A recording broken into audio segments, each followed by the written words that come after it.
नमस्कार, यो एभी न्यूज खबरको संकेत हो। तपाई अहिले एभी न्यूज @2 मा हुनुहुन्छ। म ममता थापा। प्रारम्भमा मूल खबर।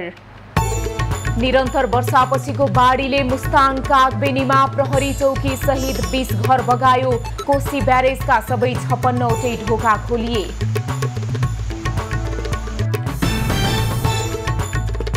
बालुवाटार जग्गा प्रकरणमा संलग्नता नरहेको पूर्व प्रधानमन्त्री माधव नेपालको दाबी। विदेश भागेको भनेर भ्रम फैलाइएको गुनासो।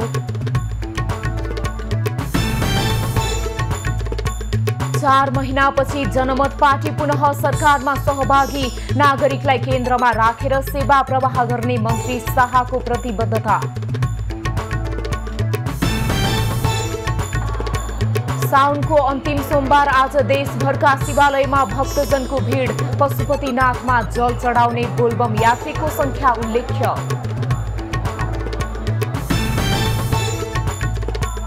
र आयोजनाको म्याद थप र भुक्तानी माग गर्दै निर्माण व्यवसायी निरन्तर आन्दोलनमा। बिना बजेटका योजनाहरू खारेज गर्न ध्यानाकर्षण।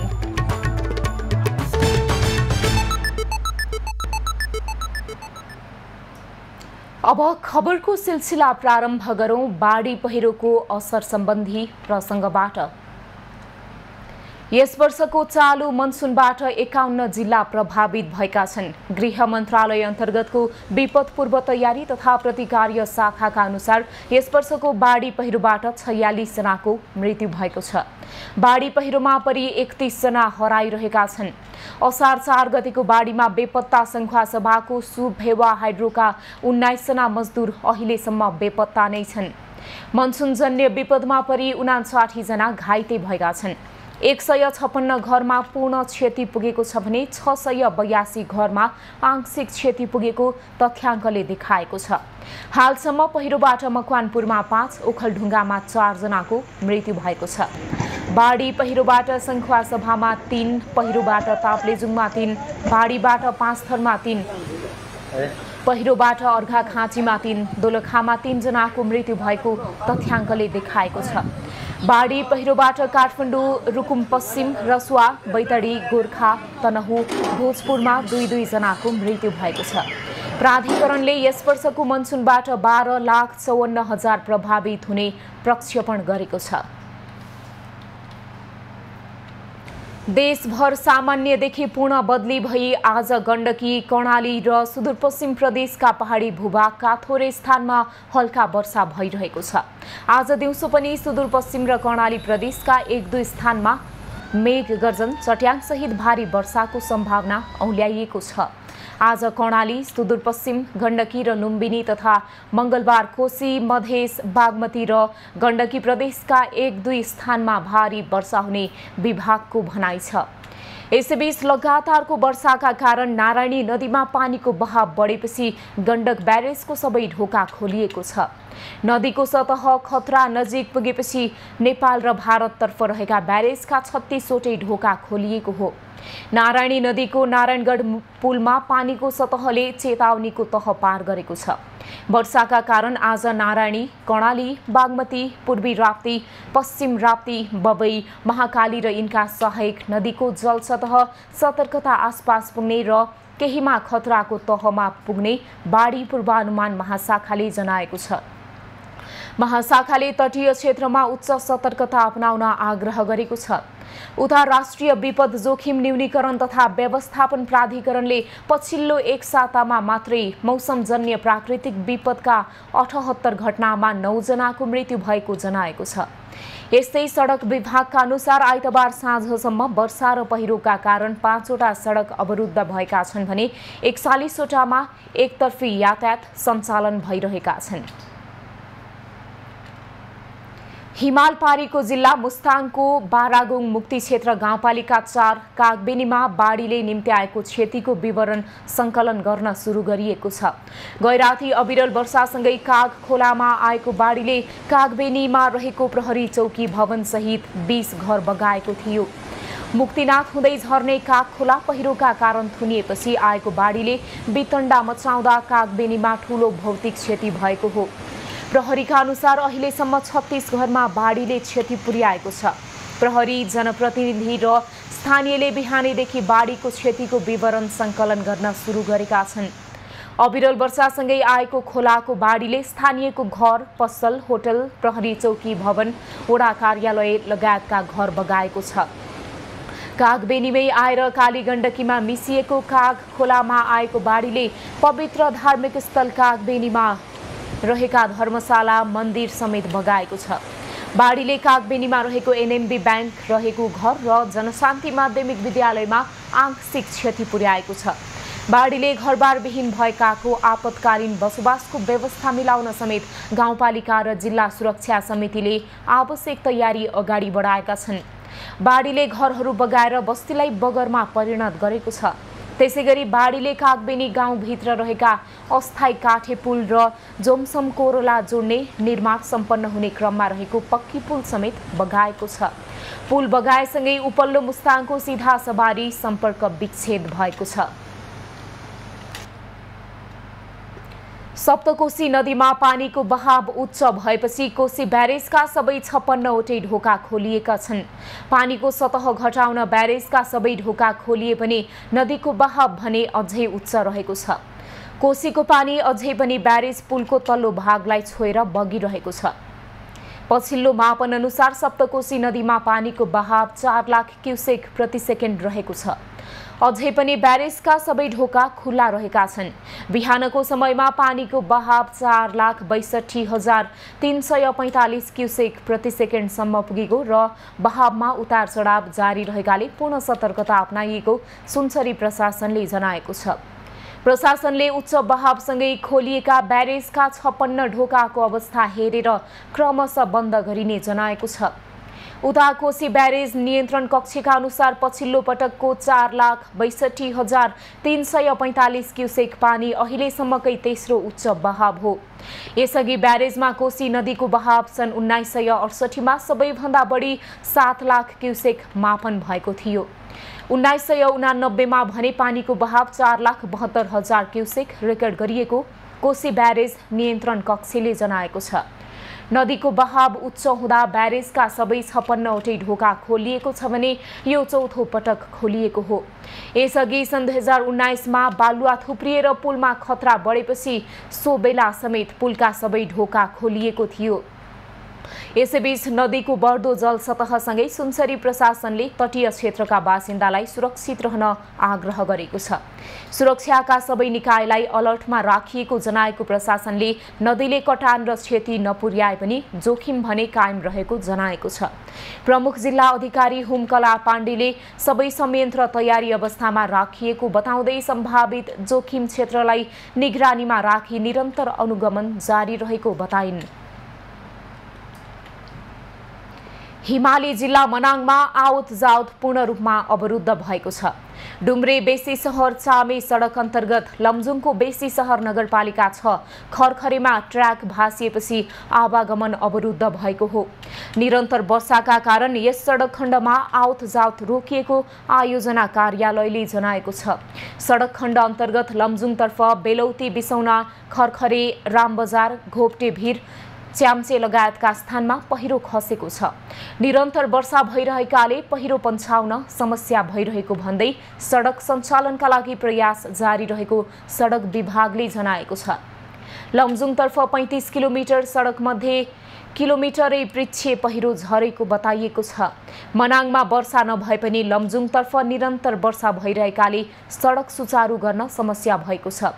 डुम्रे बेसी सहर चामे खङसारसम्म 105 किलोमिटर छ। यसमध्ये डुम्रे बेसी सहर चामे सडक खण्डको 30 किलोमिटरमा पहिरो खसिरहने गरेको छ।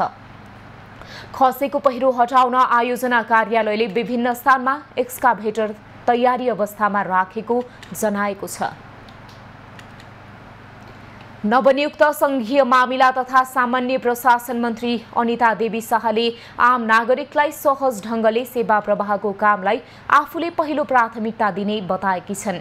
आज शीतल निवासमा राष्ट्रपतिबाट शपथ लिए लगतै सिंहदरबारमा पुगेर पदभार ग्रहण गर्दै उनले आफ्नो मन्त्रालयले आम नागरिकलाई दिने सेवा सहज ढङ्गले अघि बढाउने कामलाई आफूले प्राथमिकता दिने बताएकी हुन्। नवनियुक्त मन्त्री शाहले आम नागरिकका लागि मन्त्री पदको जिम्मेवारी लिएकाले संविधानले दिएको जिम्मेवारी अनुसार आफूले अघि बढ्ने प्रतिबद्धता व्यक्त गरे। यो सङ्घीय मामलाको हक हितमा हुन्छ। आम नागरिकलाई सहजलाई सेवा प्रवाह हामीले कसरी दिन सक्छौँ त्यही सबसे पहिला मेरो प्राथमिकता रहनेछ। यहाँ हामी पार्टीको चाहिँ कुरा भएन, यो त एउटा आम नागरिकले यहाँ पठाएको हामी यहाँ आएको छौँ, त्यो पार्टीको कुरा यसमा आएन। त्यो हामीले यो सङ्घीय मामलाले यो संविधानको धारा टेकेलाई हामी कसरी सुलभ तरिकाले सेवा प्रवाह गर्न सक्छौँ त्यति हो। पार्टीले दिएको निर्देशन अनुसार भन्दा पनि संविधानको व्यवस्था अनुसार आफूले काम गर्ने मन्त्री शाहको भनाइ थियो। जनमत पार्टीको तर्फबाट शाह मन्त्री पदमा नियुक्त भएकी हुन्। यसअघि माओवादी केन्द्रको तर्फबाट सो मन्त्रालयको जिम्मेवारी लिएका अमनलाल मोदीलाई साउन 28 गते आइतबार मन्त्री पदबाट फिर्ता बोलाइएको थियो। जनमत पार्टी एक मन्त्री सहित पुष्पकमल दाहाल नेतृत्वको गठबन्धन सरकारमा सहभागी भएको हो। अब्दुल खानलाई प्रधानमन्त्री दाहालले खानेपानी मन्त्रालयको जिम्मेवारी दिए पनि चित्त बुझ्दो मन्त्रालय नपाएको भन्दै जनमत पार्टी यसअघि सरकारबाट बाहिरिएको थियो। उपराष्ट्रपति रामसहाय प्रसाद यादव जनवादी गणतन्त्रको चीनको साताव्यापी भ्रमणमा जाने भएका छन्। चीनको कुनमिङमा आयोजना हुने 7औं चीन दक्षिण एसिया प्रदर्शनी र 27औं चीन कुनमिङ आयात निर्यात मेलामा सहभागी हुन उनी आज चीन प्रस्थान गर्ने परराष्ट्र मन्त्रालयले जनाएको छ। यही साउन 31 गतेदेखि भदौ 3 गतेसम्म सञ्चालन हुने उक्त मेलामा सहभागी हुन उनी दिउँसो 4:25 त्रिभुवन अन्तर्राष्ट्रिय विमानस्थलबाट चीन प्रस्थान गर्ने कार्यक्रम छ।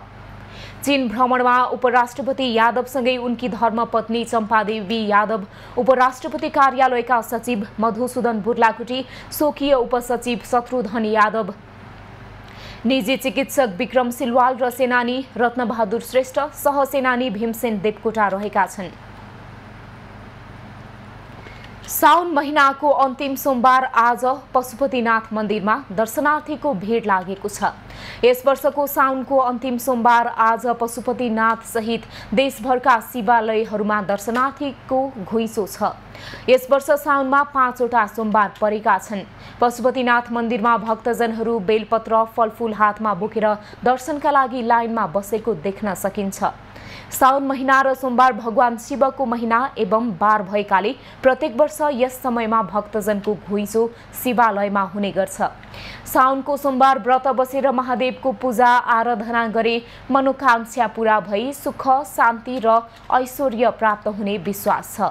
भक्तजनहरूले पशुपतिनाथमा भजन कीर्तन सहित नाचगान समेत गरेका छन्। विवाहित महिलाले श्रीमानको दीर्घायु तथा अविवाहित महिलाले सुयोग्य वर प्राप्तिको कामनाले साउनमा महादेवको व्रत बस्ने गर्छन्। साउनको पहिलो सोमबारदेखि नै व्रत बसी शिवको पूजा आराधना गर्नेहरूले आज गोदान पूर्णपात्र लगायत धार्मिक कर्म गरी व्रत समापन गर्छन्। साउनको अन्तिम सोमबार आज बिहानैदेखि सुन्दरी जलबाट शुद्ध जल ल्याई पशुपतिनाथ मन्दिरमा चढाउने भक्तजनको पनि भिड छ। नेपाली कांग्रेसको संसदीय दलको बैठक आज सकिँदैछ। संसदीय दलका नेता एवं पार्टी सभापति शेरबहादुर देउवा लगायत पदाधिकारीले आजको बैठकमा सम्बोधन गर्ने तालिका छ। समसामयिक राजनीतिक विषय, सांसद सुनिल शर्मा पक्राउ प्रकरणदेखि सुन प्रकरणमा उच्चस्तरीय छानबिन समिति बनाउने कि नबनाउने भन्ने विषयमा 3 दिनदेखि कांग्रेस संसदीय दलमा छलफल जारी छ। आइतबारसम्म बैठकमा 54 सांसदहरूले आफ्नो धारणा राखेका छन्। जारी बैठकमा 100 किलो सुन तस्करीको विषयमा उच्चस्तरीय छानबिन समिति गठन गर्नुपर्ने धारणा राखेका छन्। सांसदहरूले मोरङका सांसद सुनिल शर्मा पक्राउको विरोध समेत गरेका छन्। नेकपा एकीकृत समाजवादीका अध्यक्ष एवं पूर्व प्रधानमन्त्री माधव नेपालले बालुवाटार जग्गा प्रकरणमा आफ्नो कुनै संलग्नता नरहेको स्पष्ट पारेका छन्। युरोपेली देशहरूको भ्रमण छोट्याएर स्वदेश फर्किएपछि आज विमानस्थलमा पत्रकारहरूसँग कुरा गर्दै उनले आफूले सरकारको जग्गा सरकारकै नाममा हुनुपर्छ भनेर सफा मन्सायले 7 रोपनी जग्गा सरकारको नाममा फिर्ता गरेको र कसैलाई मुआवजा नदिकन कानुन सम्मत ढंगले छुट्याएर काम गरेको बताएका हुन्। अध्यक्ष नेपालले आफू पूर्वनिर्धारित कार्यक्रममा सहभागी हुन जाने अघिल्लो दिन सर्वोच्च अदालतले आफूमाथि अनुसन्धान गर्न आदेश दिएको, तर पूर्वनिर्धारित कार्यक्रममा गएपछि सञ्चार माध्यमहरूले आफू भागेको भ्रम फैलाएको आरोप लगाए। जानुभन्दा एक दिन पहिले बेलुकातिर सर्वोच्च अदालतबाट एउटा निर्णय भएको रहेछ। त्यो निर्णयभित्र ललिता निवासको जग्गाको सन्दर्भमा छानबिनको प्रक्रिया अगाडि बढाउनु भनेर लेखिएको थियो। त्यो निर्णयमा त्यो निर्णयसँग कता कता म प्रधानमन्त्री भएको बेलामा पनि ती कतिपय जग्गा सम्बन्धी निर्णयहरू भएका थिए। त्यससँग जोडेर पनि पत्र पत्रिकामा मेरो बारेमा समाचार आयो। कसैले त माधव नेपाल भाग्यो भनेर पनि लेखे। माधव नेपाल भाग्ने खालको मान्छे होइन भन्ने कुरा बुझ्नु पर्थ्यो। अध्यक्ष नेपालले आफू गोली हान्न लाग्दा समेत नभागेको भन्दै अनुसन्धान गर्ने कुराले नभाग्ने बताए। कुनै गलत काम नगरेको भन्दै उनले जग्गा प्रकरणको छानबिनमा आफ्नो सहयोग रहने पनि बताए। अध्यक्ष नेपाल साउन 22 गते युरोप भ्रमणमा निस्केका थिए। त्यसको एक दिन अघि सर्वोच्च अदालतले बालुवाटार जग्गा प्रकरणमा पूर्व प्रधानमन्त्री द्वय डाक्टर बाबुराम भट्टराई र माधव कुमार नेपालमाथि पनि अनुसन्धान गर्न आदेश दिएको थियो। खबरको सिलसिला अझै जारी छ, हामीसँगै रहनुहोला। अब बाँकी प्रसङ्ग।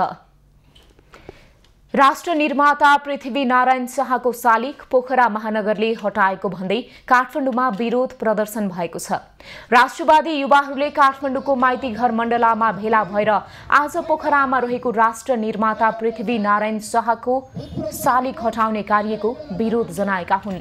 सो क्रममा पोखरा नगर प्रमुखको पुतला समेत जलाइएको छ। विरोध कार्यक्रममा राष्ट्रवादी युवाहरूले राष्ट्र निर्माताको शालिग यथावत ठाउँमा राख्न चेतावनी दिँदै नराखे थप आन्दोलन गर्ने चेतावनी दिए। केही दिन अघि गण्डकी प्रदेशको राजधानी पोखराको पृथ्वी चोकमा रहेको शालिग हटाएपछि देशभर विरोध हुँदै आएको छ। झापा जिल्ला सहित तराईका जिल्लाका अस्पतालमा अहिले आँखा पाक्ने रोग भएका बिरामीको चाप बढेको छ। जिल्लाका अधिकांश आँखा अस्पतालहरूमा संक्रमित भएका बिरामीहरू उपचारका लागि आउने गरेका छन्। लक्षण देखिने बित्तिकै नआत्तिन चिकित्सकले सुझाव दिएका छन्। झापा जिल्ला सहित तराईका जिल्लाका अस्पतालमा अहिले कन्जन्टिभाइटिस अर्थात् आम बोलीचालीको भाषामा आँखा पाक्ने रोग भएका बिरामीको चाप बढेको हो। चिकित्सकहरूले आँखा बिजाउने, आँसु आउने, रातो हुने र पोल्ने जस्ता लक्षण देखिएमा आफू खुसी औषधि प्रयोग नगर्न सुझाव दिएका छन्। आँखा पाक्ने रोग, सरुवा रोग जसलाई हामी भाइरल कन्जन्टिभाइटिस भनेर भन्छौँ, कसैले यसलाई आई फ्लू भनेर पनि भन्ने गर्छ। यो चाहिँ एकदमै बढ्दो छ। स्कुल कलेज सबैतिर फैलिएको छ। अहिले घर घरमा ठुलो मान्छेलाई पनि सरेर आउनु थालेको छ र यो हुनु चाहिँ आफै निको हुँदै जाने नै कन्जन्टिभाइटिस हो। कुनै केसमा मात्रै यसमा चाहिँ आँखा अलिक धमिलो हुने, लाइटमा हेर्नु अप्ठ्यारो हुने हुन्छ र यसमा चाहिँ हामीले नियमित यसको जुन औषधिहरू डाक्टरको सल्लाह अनुसारै औषधि प्रयोग गऱ्यौँ भने औषधिमा थोपा र मलम इत्यादि लाउनुपर्छ। आँखा पाक्ने रोगले प्रकोपको रूप लिएको भन्दै जिल्लाका केही स्थानीय तहले विद्यालय समेत बन्द गरेका छन्। झापाका अधिकांश आँखा अस्पतालमा अहिले बिरामीको चाप अत्याधिक बढेको छ। विगत 2 हप्तादेखि जस्तो हामी अरू बेला सामान्य अवस्थामा 210-220 जना बिरामी हेरिराखेको थियौँ, तर 2 हप्तादेखि हाम्रो दैनिक आउने बिरामीको सङ्ख्या एकदमै बढेको छ र यो सङ्ख्या करिब अहिले 400 भन्दा माथि पुगेको छ र हाम्रो ओपिडीमा हेर्दाखेरि आधाभन्दा बढी भनेपछि 400 माथि छन् भने 200 जना चाहिँ हामीले आँखा पाक्ने रोगी हेरिरहेका छौँ। अहिले यो कन्जन्टिभाइटिस भनेको सिजनल हो, एभ्री इयर आउने हो, तर यो इयर चाहिँ एकदम धेरै नै बढेछ होइन। कन्जन्टिभाइटिस भनेको चाहिँ आँखाको चाहिँ कन्जन्टाइभा भनेको लेयर हो, सेतो भागमाथि होइन, झिल्ली भनेको त्यसको इन्फेक्सन हो। 2टा कारणले हुन्छ, एउटा भाइरल र एउटा ब्याक्टेरियल होइन। यहाँ अहिले भएको प्रायः चाहिँ भाइरल कारणले देखिन्छ। वर्षातको मौसममा यस्तो समस्या बढी देखिन्छ। एलर्जी, ब्याक्टेरिया र भाइरसका कारण यो रोग हुने चिकित्सक बताउँछन्। अहिले अधिकांशमा भाइरल इन्फेक्सन देखिएको चिकित्सकले बताएका छन्। र अहिलेको यो भाइरल कन्जन्क्टिभाइटिस चाहिँ धेरै सर्ने भएको हुनाले हामीले केही नियमहरू चाहिँ अपनाउनुपर्छ। जस्तै आँखामा नियमित औषधि लाउने र कालो चस्मा लाउने, हातले सकेसम्म आफ्नो आँखा नछुने, किनभने यो ह्यान्ड आई कन्ट्याक्ट भनेको हातबाटै आफ्नो आँखामा सर्ने हो। र स्विमिङ पुलहरूबाट धेरै सर्ने भएको हुनाले अहिले स्विमिङहरू पनि नगर्ने, यो कुरोहरू चाहिँ हामीले सावधानी अपनाउनुपर्छ। चिकित्सकहरूका अनुसार सामान्यतया रुगाखोकी जस्तै यो रोग 2 साताभित्र आफै निको हुन सक्छ। आँखा पाकेका व्यक्तिको आँसुको सम्पर्कबाट नै सर्ने यो रोग हावाबाट नसर्ने चिकित्सकको भनाइ छ। झापाबाट सन्तोष न्यौपानेको रिपोर्ट। सोलुखुम्बुको नेचा सल्यान गाउँपालिकामा सञ्चालित आवासीय विद्यालय आर्थिक सङ्कटमा परेको छ। जाल्पा आधारभूत विद्यालयमा अनाथ लगायत 35 बालबालिका अध्ययनरत छन्।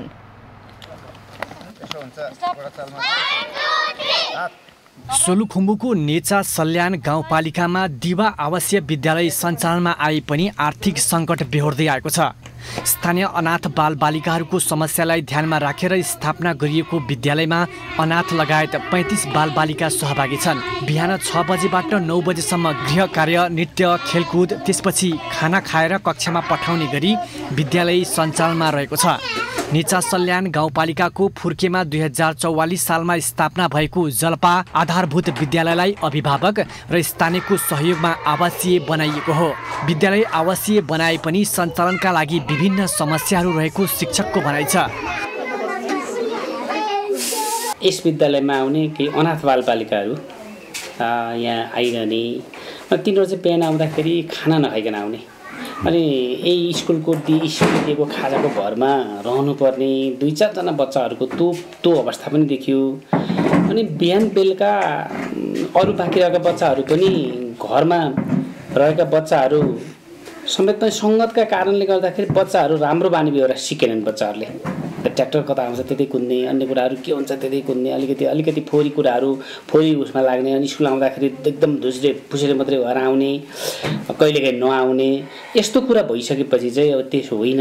अब यो दिवा आवासीय विद्यालयको चाहिँ परिकल्पना त्यो कारणले यिनी बच्चाहरू तपाईँको अब सङ्गतका कारणले बच्चाहरू बिग्रने भए, एउटा अनाथ बच्चाहरूलाई पनि सहयोग हुने, यी कुराले गर्दाखेरि चाहिँ यो दिवा आवासीय विद्यालयको परिकल्पना यस विद्यालयले गर्यो। हाम्रो कामको प्रभावकारिताले पक्कै पनि दात्री निकायहरू प्रभावित हुनुहुन्छ भन्ने कुरामा हामी विश्वस्त छौँ।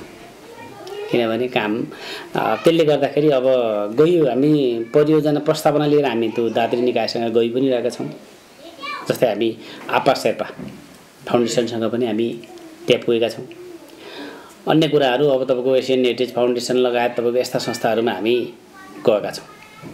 अब अन्य संस्था पनि खोजी गरेर जानेछौँ। अब मुख्य गरी हामी सञ्चारको माध्यमबाट अब अलिकति हामी सञ्चारगत रूपमा बाहिर गइयो भने पक्कै पनि दाताहरू पाइन्छ, भेटाइछ भन्ने कुरामा नै विश्वस्त छौँ। दिवा सेवा कार्यक्रमको दिगो व्यवस्थापन र सञ्चालनका लागि वार्षिक रूपमा 12 लाखभन्दा बढी खर्च हुने गरेको छ। आवासीय विद्यालयलाई गाउँपालिका, वडा कार्यालय, अभिभावक र दात्री निकायले सहायता उपलब्ध गराउँदै आएका छन्। सहयोग रकम थप भएर विद्यालय सहज रूपमा चल्ने अपेक्षा विद्यालयको छ। बच्चाहरूलाई हामी अलिक यो के भन्छ सांस्कृतिक कार्यक्रम, सांस्कृतिकतिर चाहिँ अलिक एक्टिभ छैन, त्यसको लागि एउटा टिचरको व्यवस्था भइदिएदेखि राम्रो हुन्थ्यो। हिमाली जिल्लामा नमुनाको रूपमा सञ्चालनमा आएको विद्यालयप्रति अभिभावक र विद्यार्थीको आकर्षण बढ्दो छ। तर आवासीय विद्यालय सञ्चालनका लागि खर्च धेरै हुने भएकाले यसको व्यवस्थापनका लागि स्थानीय तहदेखि सरोकारवाला सबैले समयमै ध्यान दिन जरुरी देखिन्छ। सोलुखुम्बुको नेचाबाट पुष्प श्रेष्ठको रिपोर्ट। लगातारको वर्षापछि सिन्धुलीको कमला नदीमा आएको बाढीले कमलाखोज क्षेत्रका जग्गाहरू कटान गर्न सुरु गरेको छ। महाभारत र चुरे पहाडमा भएको अतिक्रमणका कारण वर्षेनी आउने बाढीले भूक्षय हुँदा कमलाखोज क्षेत्रका खेतीयोग्य जमिनहरू बगरमा परिणत हुँदै जान थालेका छन्। पृष्ठभूमिमा देख्न सक्छौं यो कमला नदीमा जलसतह बढेर गएको छ। केही दिन देखिको अविरल मनसुनी वर्षाको कारणले सिन्धुली जिल्लाको कमला नदी, मरिन नदी, सदा नदी, तावा नदी, सुनकोशी नदी लगायतका जिल्लाका प्रमुख नदी नालाहरूमा अहिले जलसतह बढेर गएको छ। विगतका दिनहरूमा यस कमलाहुत क्षेत्रका जग्गा जमिनबाट उत्पादन भएका अन्न बालीहरू अन्यत्र निर्यात हुन्थे भने हाल खोलाले कटान गरेको अवस्थामा त्यो अन्यत्र निर्यात गर्ने अवस्था यहाँ छैन। जिल्लाका प्रमुख नदीहरू जस्तै पश्चिम बेलमा मरिन, पूर्वी तावा र यो कमला नदीले समेत जग्गा जमिन उर्वरा जग्गा जमिनहरू कटान गर्ने क्रम निरन्तर चलिरहेको छ, गरिरहेको छ। यसको लागि दीर्घकालीन रोकथाम गर्नको लागि सरकारद्वारा गुरु योजना बनाएर पहल गरिनुपर्ने नितान्त आवश्यक छ। यो कमला नदीमा बाढी पनि बढेर गएको छ र कमला नदीको दिगो नियन्त्रणको निम्ति सरकारको समन्वयकाले प्रभावकारी काम कदमहरू थालनी गर्न नसक्दा वर्षेनी यहाँका बासिन्दाहरूको हजारौँ बिघा खेतीयोग्य जमिनहरू कटान गर्दै लगेको छ। यहाँका स्थानीय बासिन्दाहरू नदी कटानको समस्याबाट दिनदिनै पीडित बन्दै आएका छन्। एपी न्युज खबरका लागि शङ्कर कार्की, कमला नदी, सिन्धुली। कैलालीमा शिक्षा ऐनको मस्यौदा, ट्रेड युनियन अधिकार, शिक्षक कर्मचारीको पेशागत सुरक्षा र स्वाभिमान विपरीत रहेको भन्दै आइतबार सामुदायिक विद्यालयमा अध्यापन गराउँदै आएका शिक्षकहरूले स्थानीय तहहरूमा धरना दिएका छन्। नेपाल शिक्षक महासंघ केन्द्रीय समितिद्वारा घोषित कार्यक्रम अनुसार शिक्षकहरूले जानकारी पत्र हस्तान्तरण गर्दै धरना दिएका हुन्। भर्खरै सार्वजनिक भएको विद्यालय शिक्षा ऐन 2080 को मस्यौदा विरुद्ध आन्दोलित नेपाल शिक्षक महासंघले कैलालीको लम्कीचुहा नगरपालिकामा आन्दोलन स्वरूप धरना दिएको छ। विद्यालय शिक्षा ऐन 2080 संविधान प्रदत्त ट्रेड युनियन अधिकार, शिक्षक कर्मचारीको पेशागत सुरक्षा र स्वाभिमानको खिलाफ रहेको भन्दै नगरपालिकालाई ध्यानाकर्षण पत्र दिँदै धरना दिएको हो। शिक्षा र शिक्षण पेशाप्रतिको अपहेलना र घृणाका विरुद्ध आन्दोलन गर्नु परेको शिक्षक महासंघ लम्कीचुहा अध्यक्ष रामप्रसाद तिमल सेनाले बताए। हामीले नै तपाईहरुलाई पनि उत्पादन गरेको हामी हो। यो देशका चाहिँ अन्य चाहिँ कानुन व्यवसायलाई उत्पादन गरेको हामीले हो। यो देशका चाहिँ विभिन्न चाहिँ मन्त्रीहरू उत्पादन गरेको हामी नै हो। तर यी जसलाई हामीले उत्पादन गर्यौं तिनीबाट एउटा प्रताडित हुनुपर्ने यो शिक्षक पेशा किन यस्तो अपमानित भयो? यो देशलाई चाहिँ एउटा राम्रो बाटोमा लैजानुपर्छ भनेर एउटा चाहिँ शिक्षा दिने शिक्षकहरूलाई यसरी अपमानित भएको तपाईँ हामीहरू चाहिँ हेर्न सक्दैनौँ र यसका विरुद्ध हामीले हिजोदेखि आन्दोलन गरिरहेका छौँ। मस्यौदाले स्थायी अस्थायी करार, राहत, साबिक उमावि बाल कक्षा, विशेष शिक्षा शिक्षण, सिकाइ अनुदान, प्राविधिक धार, संस्थागत विद्यालयका शिक्षक लगायत सबै खाले शिक्षक र विद्यालय कर्मचारीका धेरै मुद्दाहरूको सम्बोधन गर्न नसकेको उनीहरूले बताएका छन्। राहत, करार, त्यसैगरी विद्यालय कर्मचारी, त्यसैगरी साबिक उच्चमावि लगायत अनि अन्य जुन यो संघीय अनुदानका शिक्षक साथीहरू लगायतका सम्पूर्ण साथीहरूका यो विभिन्न खालका माग मुद्दाहरू अथवा विगतमा भएका सहमतिहरूलाई कार्यान्वयन यो चाहिँ गरेर यो के अरे त्यसमा चाहिँ समेट्नुपर्छ। जुन शिक्षा विधेयक 2080 मा त्यसलाई संशोधन हुनुपर्छ भन्ने विभिन्न खालका विगतमा भएका 30 बुँदे र 51 बुँदे सहमति कार्यान्वयन हुनुपर्छ भन्ने उद्देश्यका साथै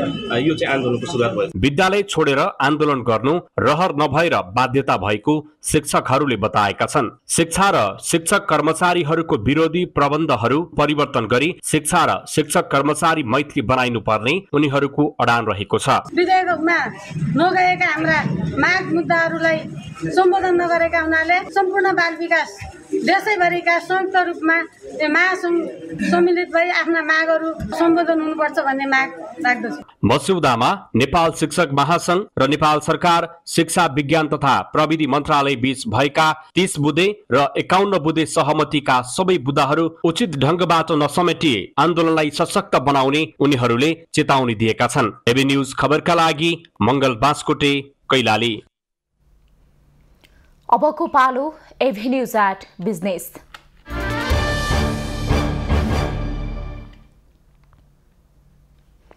नेपाल राष्ट्र बैंकको टक्सार महाशाखालाई केन्द्रीय अनुसन्धान ब्युरो सीआईबीले सुन जोख्ने पत्र पठाएको छ। सीआईबीको पत्रसँगै टक्सार महाशाखाले 27 दिन अघि सिनामंगलबाट समातिएको सुन जोख्ने प्रक्रिया अघि बढाएको छ। सीआईबीसँगै राजस्व अनुसन्धान विभागले पनि पत्र पठाएपछि महाशाखाले सुन जोख्ने प्रक्रिया अघि बढ्ने जनाएको छ। दुवै निकायको पत्रपछि करिब 100 किलो परिमाणमा रहेको भनिएको सुनको आधिकारिक परिमाण पत्ता लाग्नेछ। यसका लागि 1 हप्तासम्मको समय लाग्न सक्ने अनुमान छ। सुन जोख्ने र गाल्ने प्रक्रिया अघि बढेमा करिब 5 दिन लाग्ने अनुमान छ। बरामद सुन राष्ट्र बैंकको टक्सार महाशाखामा सिलबन्दी गरेर राखिएको छ। बरामद सुन कति छ भन्ने यकिन भइसकेको छैन। ब्रेक्सु प्याकिङ सहित जोख्ता 155 किलो भएको छ। निर्माण व्यवसायीहरूले निर्माणको भुक्तानी सहित 9 बुँदे माग राख्दै ललितपुर स्थित सडक विभागको कार्यालयमा धरना दिएका छन्। उनीहरूले आज पनि सडक विभागको कार्यालयमा धरना दिएका हुन्। व्यवसायीहरूले आन्दोलन गरेको 16 दिनसम्म पनि सरकारले निर्माण व्यवसायीहरूका आवाज नसुनेको भन्दै अझै सशक्त आन्दोलन गर्ने चेतावनी दिए। धरना कार्यक्रममा बोल्दै नेपाल निर्माण व्यवसायी महासंघका अध्यक्ष रवि सिंहले सरकार निर्माण व्यवसायीहरूको भुक्तानी नदिने र निर्माण व्यवसायीहरूले काम नै गर्दैनन् भन्ने छर्ने काममा उद्धव भएको आरोप लगाए। काम, मतदातालाई भ्रमित गर्ने काम, राजनीतिक नेतृत्वको दबावमा नेपाल सरकारका कर्मचारीहरूले ठेक्का निकाल्ने जुन काम गरेको छ यो बन्द गर्नुपर्छ। पूर्ववर्ती सरकारहरूले गरेको कमी कमजोरी गल्तीलाई पनि यो सरकारले सच्याउनु पर्छ र यो सरकारले पनि त्यो गल्ती दोहोऱ्याउनु हुँदैन भनेर पनि हामी आन्दोलित छौँ। ठुला ठेक्काहरूले मूल्य समायोजन पाउने तर साना निर्माण व्यवसायले गर्ने कामहरूको मूल्य समायोजन पाउने व्यवस्था छैन। यसरी निर्माण व्यवसाय बीचमा विभेद हुनु भएन। सबै साना कामहरू पनि ती साना निर्माण व्यवसायहरू जो 20,000 भन्दा बढी छन् उहाँहरूले पनि गरेका कामहरूको चाहिँ मूल्य समायोजन दिनुपर्छ। सरकारले सार्वजनिक खरिद नियमावलीको नियम 6 लाई कडाइका साथ लागू नगरेसम्म, बिना बजेटका योजनाहरू खारेज नगरेसम्म र पूर्व तयारीका योजना खारेज नगरेसम्म आन्दोलन जारी राख्ने चेतावनी निर्माण व्यवसायीको छ। महासंघले राजनीतिक नेतृत्वको दबावमा कर्मचारीले ठेक्का निकाल्ने काम बन्द गर्न चेतावनी दिएको छ। यसैबीच सरकारले समस्या समाधानका लागि नै सार्वजनिक खरिद अनुगमन कार्यालयका सचिव डाक्टर दामोदर रेग्मीको संयोजकत्वमा विभिन्न विषयगत मन्त्रालयका सहसचिव सदस्य रहने गरी 6 सदस्यीय कार्यदल गठन गरेको छ। कार्यदललाई आगामी 15 दिनभित्र सरोकारवालासँग आवश्यक छलफल, परामर्श र समन्वय गरी प्रतिवेदन पेश गर्न निर्देशन दिइएको छ। कार्यदलमा अर्थ, भौतिक पूर्वाधार, शहरी विकास लगायतका भौतिक पूर्वाधारसँग सम्बन्धित मन्त्रालयका प्रतिनिधि सहभागी छन्। श्रमिकको न्यूनतम पारिश्रमिक सम्बन्धमा सरकार रोजगारदाता ट्रेड युनियन बीच सहमति जुट्न नसके पनि सरकारले आफ्नो अधिकार प्रयोग गरेर पारिश्रमिक तोक्ने तयारी गरेको छ। श्रम, रोजगार तथा सामाजिक सुरक्षा मन्त्रालयका सहसचिव डण्डुराज घिमिरेको संयोजकत्वमा गठन भएको न्यूनतम पारिश्रमिक निर्धारण समितिको धेरै पटकको बैठकमा रोजगारदाता र ट्रेड युनियनका प्रतिनिधि बीच सहमति हुन नसकेपछि मध्यमार्गीको भूमिकामा रहेको सरकारले अन्तिम निर्णय लिने तयारी गरेको हो। सहसचिव घिमिरे नेतृत्वको समितिमा श्रमिकका तर्फबाट प्रतिनिधित्व गरेको संयुक्त ट्रेड युनियन समन्वय केन्द्र जेटीयूसीसी र रोजगारदाताका तर्फबाट उद्योग वाणिज्य संघको प्रतिनिधित्व रहेको छ। समितिमा जेटीयूसीसीले श्रमिकको न्यूनतम पारिश्रमिक निजामतीको तल्लो स्तरका कर्मचारीको सरह करिब 26,000 रुपैयाँ तोक्नुपर्ने अडान लिएको थियो, तर रोजगारदाता भने आर्थिक मन्दीका कारण देखाउँदै श्रमिकको पारिश्रमिक वृद्धि गर्नै नसक्ने अडानबाट टसमस भएका छैनन्। 2078 साउन यता श्रमिकको पारिश्रमिक वृद्धि नगरिएका कारण आगामी आर्थिक वर्षमा जसरी पनि वृद्धि गर्नुपर्ने दबाव सरकारलाई छ। हाल प्रतिष्ठानमा काम गर्ने श्रमिकको तलब 15,000 रुपैयाँ छ। सरकारले प्रत्येक 2 महिनामा श्रमिकको न्यूनतम पारिश्रमिक परिमार्जन गर्दै आएको छ। सोही क्रममा साउन 1 देखि लागू हुने गरी आगामी 2 वर्षमा सरकारले अनिवार्य पारिश्रमिक तोक्नुपर्नेछ। अबको पालो कृषि खबर। साउन सकिन लाग्दा समेत 84% मात्रै रोपाइँ भएको छ। गत वर्ष यति बेलासम्म 94% रोपाइँ भइसकेको थियो। अर्थात् गत वर्षको तुलनामा हालसम्म 10% कम रोपाइँ भएको छ। कृषि विभागका अनुसार 14,88,000 हेक्टरमा धान खेती हुन्छ। त्यसमध्ये साउन 26 सम्म 12,54,000 हेक्टरमा रोपाइँ भएको छ। 7वटै प्रदेशमध्ये सबैभन्दा कम रोपाइँ मध्य प्रदेशमा भएको छ। अन्न भण्डारका रूपमा चिनिएको मध्य प्रदेशमा 60% रोपाइँ मात्रै भएको छ। मधेसमा गत वर्ष यति बेला 93% रोपाइँ भइसकेको थियो। अर्थात् गत वर्षको तुलनामा मधेसमा 33% कम रोपाइँ भएको कृषि विभागले जनाएको छ। मध्य प्रदेशमा 4,01,650 हेक्टरमा धान खेती हुन्छ। त्यसमध्ये हालसम्म 2,42,507 हेक्टरमा मात्रै रोपाइँ भएको विभागले जनाएको छ। मधेसमा मनसुन ढिलो भएका कारण धान रोपाइँमा कमी आएको विभागले जनाएको छ। हालसम्म सबैभन्दा बढी रोपाइँ सुदूरपश्चिम प्रदेशमा भएको छ। सुदूरपश्चिम प्रदेशमा 79% रोपाइँ भइसकेको छ। कर्णाली प्रदेशमा 98%, लुम्बिनीमा 93%, गण्डकीमा 93%, बागमतीमा 80% र कोशीमा 94% रोपाइँ भएको छ। खबरको सिलसिला अझै जारी छ, हामीसँगै रहनुहोला। प्रधानमन्त्री पुष्पकमल दाहालले स्थानीयवासीको माग सम्बोधन गरी बुढी गण्डकी जलविद्युत आयोजनाको शिलान्यास छिटै गरिने बताएका छन्। गोर्खाको गण्डकी गाउँपालिकाका अध्यक्ष दीपक तिमेल सिन्हा नेतृत्वको टोलीसँग आज प्रधानमन्त्री निवास बालुवाटारमा छलफल गर्दै बुढी गण्डकी जलविद्युत आयोजना राष्ट्रिय गौरवको परियोजना भएकाले शीघ्र अघि बढाउने बताएका हुन्। आयोजनाको फिल्ड कार्यालय उद्घाटन भइसकेको छ। अविरल वर्षाका कारण जनजीवन प्रभावित इलाकाहरूमा नेपाली सेनाले खोज तथा उद्धार कार्यलाई निरन्तरता दिएको छ। यसै क्रममा देशका विभिन्न स्थानमा परिचालित फौजले मुस्ताङ जिल्ला बारागुङ मुक्ति क्षेत्र गाउँपालिका 4 कागबेनी बजारमा उद्धार जारी राखेको छ। बाढीले 25 भन्दा बढी घरहरूमा क्षति पुर्याएपछि सेना उद्धारमा खटिएको हो। कोशी प्रदेशका मुख्य न्यायाधिवक्ता नियुक्त भएका अधिवक्ता बुद्धिबहादुर कटुवालले आज पद तथा गोपनीयताको शपथ ग्रहण गरेका छन्। मुख्यमन्त्री उद्धव थापाको सिफारिसमा प्रदेश प्रमुख परशुराम खापुङको उपस्थितिमा मुख्य न्यायाधिवक्ता नियुक्त भएका कटुवाललाई उच्च अदालत विराटनगरका कायम मुकायम मुख्य न्यायाधीश सत्यमोहन जोशी थारूले पद तथा गोपनीयताको शपथ ग्रहण गराएका हुन्। ललितपुरको बुङमती स्थित बालबालिका हेरचाह केन्द्रका सञ्चालक बाल यौन दुरुपयोगको आरोपमा पक्राउ परेका छन्। हुम्लाको सिमीकोट घर भई बुङमतीमा bliss house and child care centre सञ्चालन गर्ने 41 वर्षीय दत्तसिंह बुढालाई ललितपुर प्रहरीले पक्राउ गरेको हो। उनले 8 वर्षीय बालिकामाथि यौन दुर्व्यवहार गरेको बताइएको छ। आज नेपाली बजारमा सुन तोलामा 200 रुपैयाँले बढेको छ। आज छापावाल सुन 1 तोलाको 1,11,300 र तेजाबी सुनको मूल्य तोलामा 1,10,750 रुपैयाँमा कारोबार भइरहेको छ। चाँदीको मूल्य भने प्रति तोला 1,375 रुपैयाँमा स्थिर छ।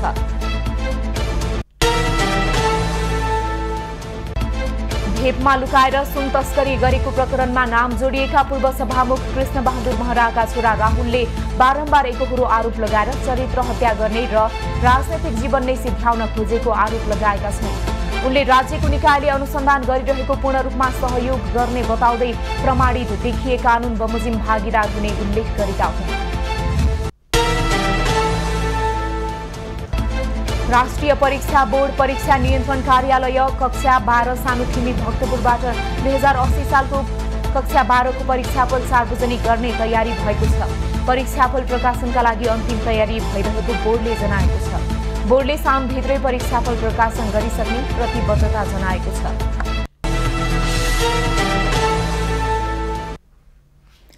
अबको पालो एभेन्यूज एट मौसम।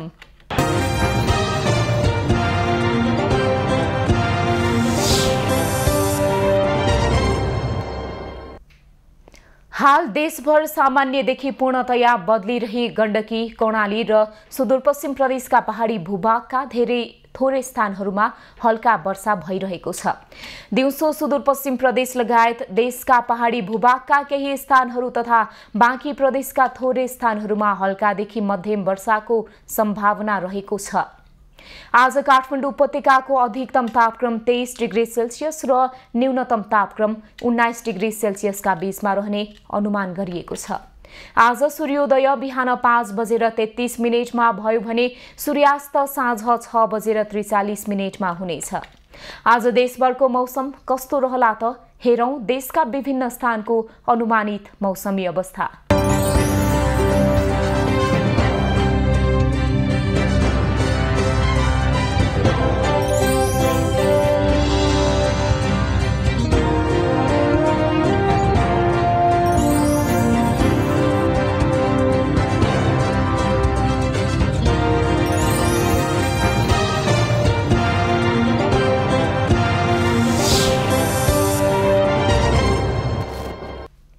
अहिलेलाई खबरको क्रम यति नै। एभी न्यूज खबरका यी सहित अन्य विस्तृत खबरका लागि www.avnews.tv लगइन गर्न सक्नुहुनेछ।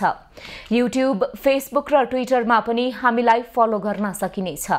खबर भित्रको खबरका लागि हेर्दै रहनुहोला एभी न्यूज खबर। नमस्कार।